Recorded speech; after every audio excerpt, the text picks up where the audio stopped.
बैठ नहीं पाता क्योंकि मैं इधर पैरालाइज हूँ, तो बैठ नहीं पाता, तो खड़े खड़े जितना भी ट्यूब जाता है वो पढ़ लेते हैं। हमें तो ज्यादा अंदर नहीं जा पाता, तो उसके लिए क्या ट्यूब को ज्यादा अंदर डाल सकते हैं। संजीवनी क्रिया करते वक्त दर्द होता है तो बैठ नहीं पाते हैं, तो बैठ के लेना भी नहीं, बैठ के लेना है, बैठ तो सकते हैं ना।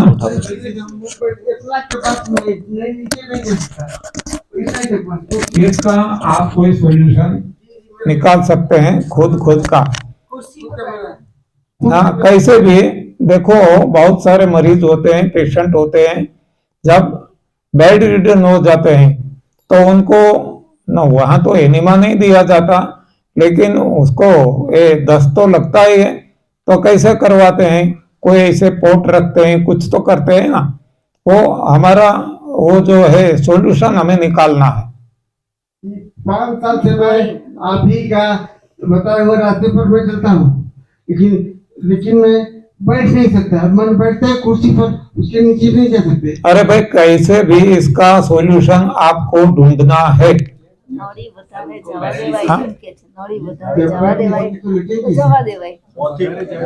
वह नली के कोई से कोई लेना देना नहीं है। ट्यूब आप जितनी भी है आप जाने, क्योंकि ये जो बड़ी आंत है बहुत लंबी है, बहुत चौड़ी भी है, तो कितनी भी चले जाए इससे कोई नुकसान नहीं है। समझ गया, धन्यवाद। ओके।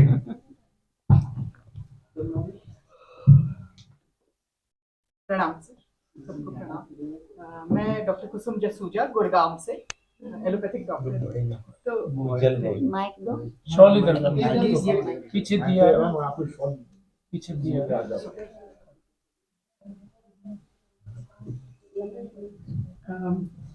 प्रणाम सर, प्रणाम। मैं डॉक्टर कुसुम जसूजा गुड़गांव से हूँ, एलोपैथिक फील्ड से हूँ। करीबन 6 महीने पहले मैंने एक वीडियो देखा था आनंदी माँ का यूट्यूब पे। तब से बहुत ज्यादा प्रभावित हुई। जो उत्साह देखा उस वीडियो में, कंटेंट इतना नहीं देखा जितना उत्साह देखा था, उससे बहुत इम्प्रेस हुई। तो उसके जल्दी ही सिरसा का शिविर होने वाला था, तब मैं सिरसा शिविर में गई थी। तो गुरुजी से भी, गुरुजी के दर्शन हुए, तो जरूर राम और सीता जी की तरह से दोनों का दर्शन हुए। बहुत भाग्यशाली हूँ मैं इस प्रथा में आई। वैसे नेचुरोपैथी से मैं अपनी डायबिटीज ठीक कर चुकी थी 2 साल पहले, पर यहाँ पे आने के बाद ऐसा लगता है कि ये प्रिवेंटिव भी बहुत अच्छा एक सिस्टम है, आगे कोई बीमारी ना हो। और कैंसर के मैंने देखा है कि किसी भी और प्रथा से इलाज नहीं मैंने देखा है सक्सेसफुल, पर यहाँ पे जरूर देखा है। तो इसके लिए मैं बहुत इस प्रथा को मैं कहूंगी कि ये सर्वप्रथम एक दिशा है किसी बड़े रोग के लिए। और मैं बहुतों को यहाँ भेज चुकी हूँ, मतलब डायरेक्ट कर चुकी हूँ इस तरफ। और जूम मीटिंग जो आप करते हैं सुरेश भाई और माता जी, तो उससे एक मतलब कईयों को मैंने जुड़वाया है। तो एक एकदम निराश हो गए थे, दिल्ली के थे, उनकी डायबिटीज इतनी, किसी भी तरीके से एम्स में जगह जगह उन्होंने इलाज कर लिया, नेचुरोपैथी से भी कर लिया, काफी टाइम नेचुरोपैथी से कर लिया, पर यहाँ आने के बाद 2 महीने के बाद ही उनकी ग्लाइकोसाइलेटेड 8.8 से 6.6 तक आ गई। और वो इतने उत्साहित हुए, वो जूम मीटिंग में फिर से भी आए। तो इस प्रयास को, आपके इस मेहनत को मैं बहुत बहुत धन्यवाद करना चाहूंगी।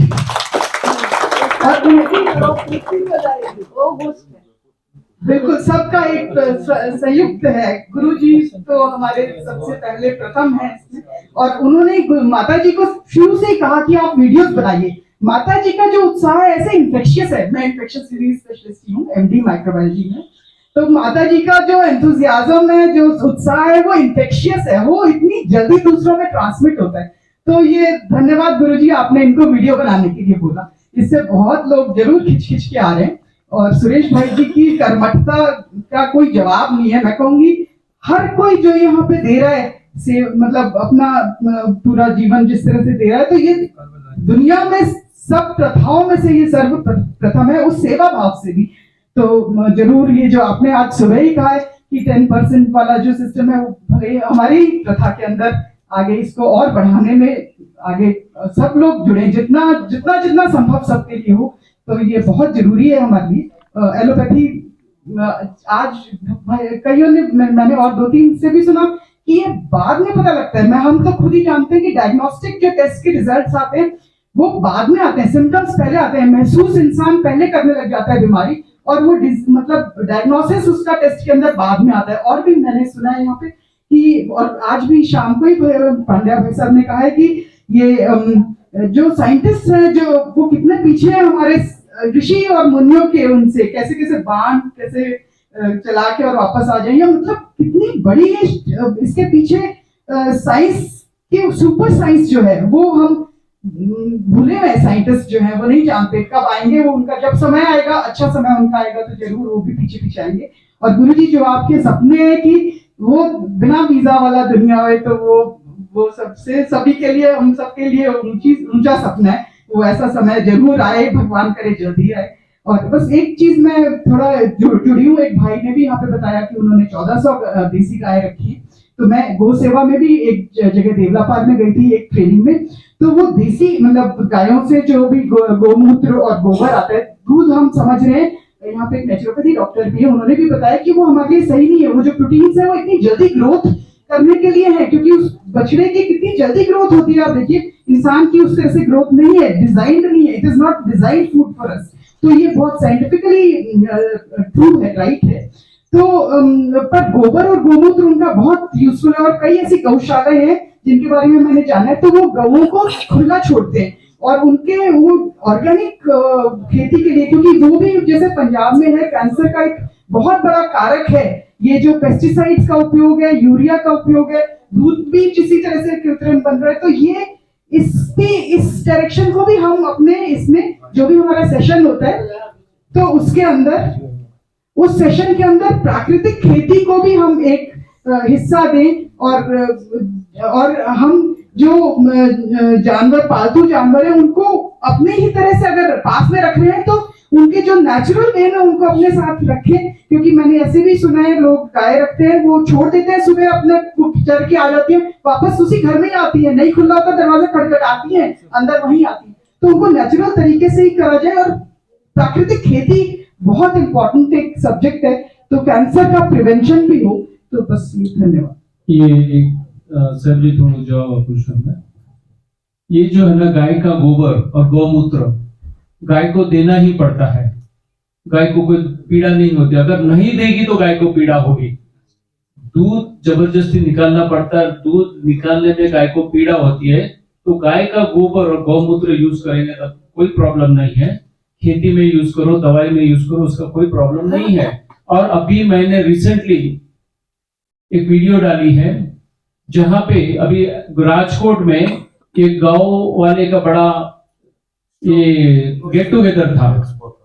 वहां पे डॉक्टर सत्य प्रकाश वर्मा जो पीएचडी है, हाँ वो है, उन्होंने पूरा रिसर्च किया है और बताया है कि 1 किलो गाय के गोबर से 8,000 रुपया कमाया जा सकता है। हम सबको पता है एक गाय दिन में कितना किलो गोबर देती है, 5 किलो 10 किलो तो देती है। तो इतनी कमाई होती है, तो गोबर से कमाया जा सकता है, गौमूत्र से कमाया जा सकता है, उससे आप पेस्टिसाइड्स बना सकते हो। तो इसमें कोई प्रॉब्लम नहीं, किसी को भी प्रॉब्लम नहीं, और उसके कारण आप पालो तो कोई प्रॉब्लम नहीं है। लेकिन दूध के लिए उसका शोषण करो वो गलत है, तो उसका विरोध है हमारा। बाकी आप गौ पालन करो। एक्चुअली मैं आपको बताऊं कि वेद और उपनिषद में गो पालन बताया है, गौ पालन नहीं बताया। गो पालन का मतलब है इंद्रियों का पोषण करना, इंद्रियों को स्वस्थ रखना को गो पालन कहा जाता है। हमने पूरे शास्त्र को तोड़ मरोड़ दिया, इसलिए उसको गाय पालन बना दिया। लेकिन गाय पालन भी आपको करना है, तो जो व्यवहार आप अपनी बेटी के साथ करते हो, बहन के साथ करते हो, माँ के साथ करते हो, वही व्यवहार उनके साथ करो। गौमूत्र लो, गोबर लो, कोई प्रॉब्लम नहीं, हम सभी खुश हैं और सभी का साथ इसके लिए है।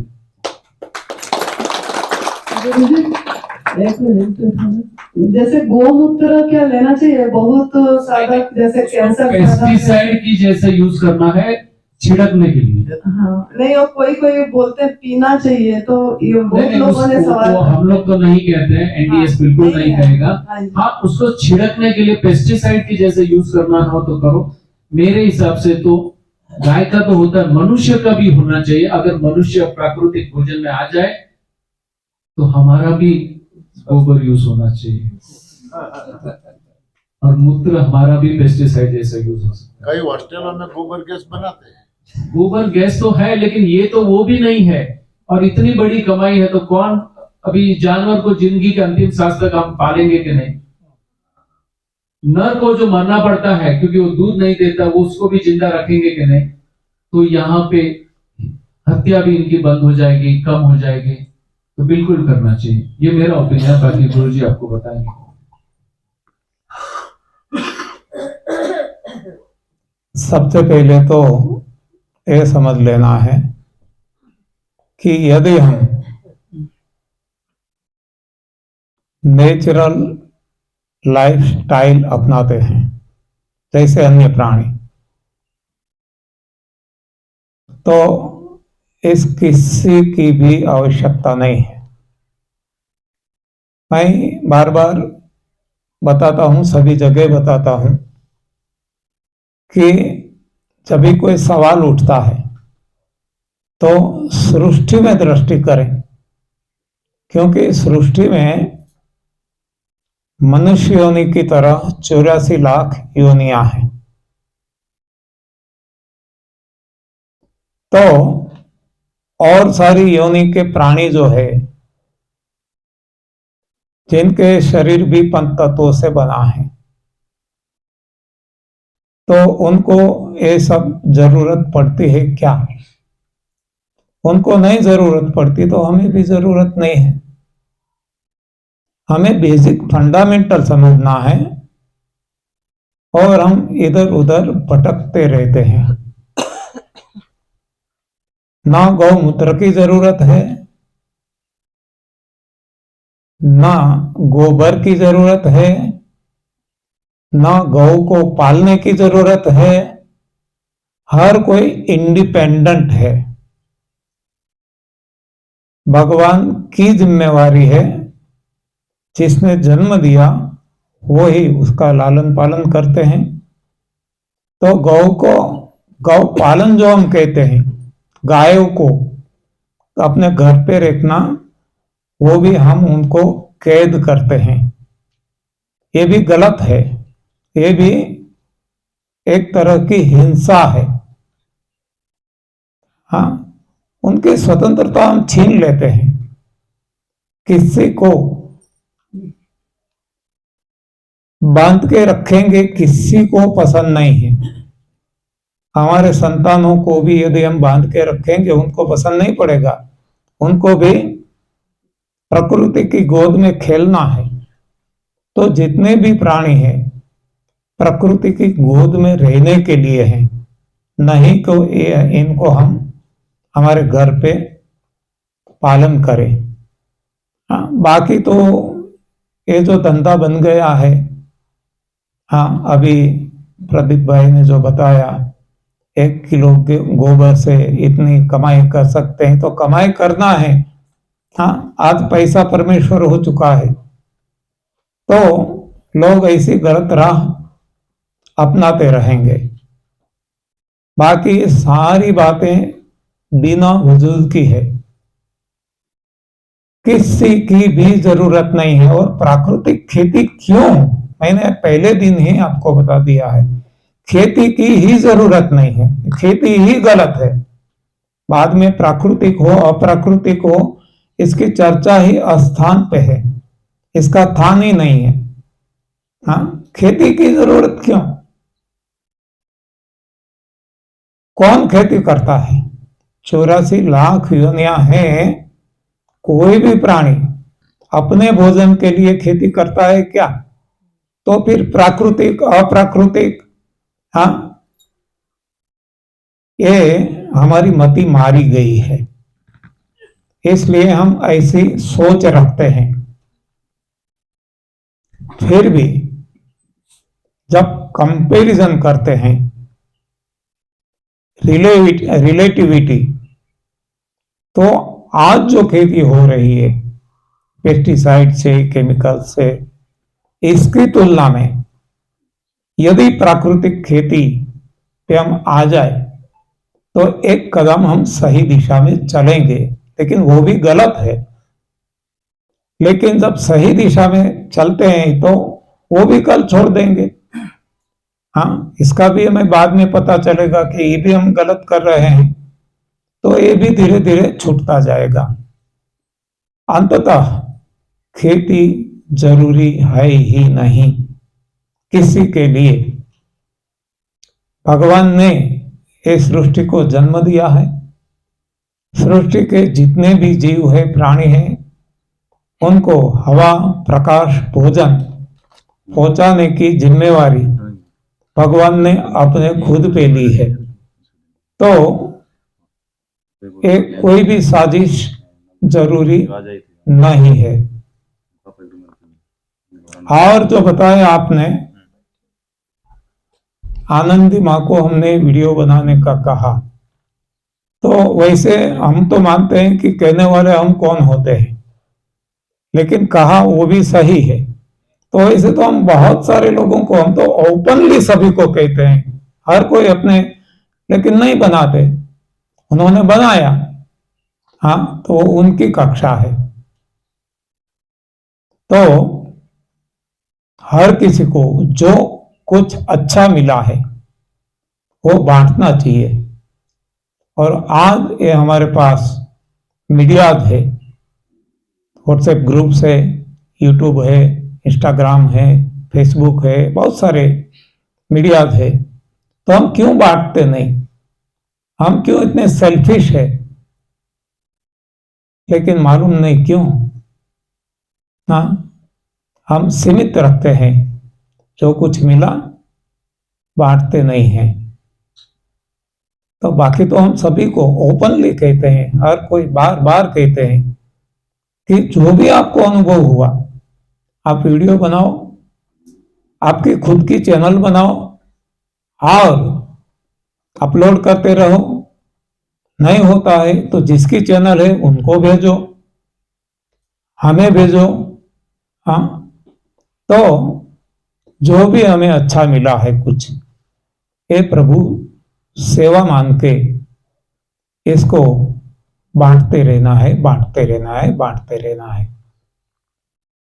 जो उन्होंने अपना लिया, हाँ, बाकी कोई लोग भेजते हैं, एक दो भेज के फिर से बंद हो जाते हैं। हाँ, तो अपनी अपनी मर्जी, हाँ, मर्जी अपनी अपनी, ख्याल अपने अपने। लेकिन हम तो सभी को कहते हैं, केवल आनंदी की माँ को कहा ऐसा नहीं है, ओपनली भी कहते हैं कि हर कोई वीडियो बनाओ, अपनी चैनल बनाओ। और इतना समय नहीं है, कुछ भी वजह हो तो जो चैनल बनाते हैं उनको भेजो, वो अपलोड कर देंगे। हाँ, इन शॉर्ट जो हमें मिला है बांटना है। हाँ जी, और कोई सवाल? हाँ जी।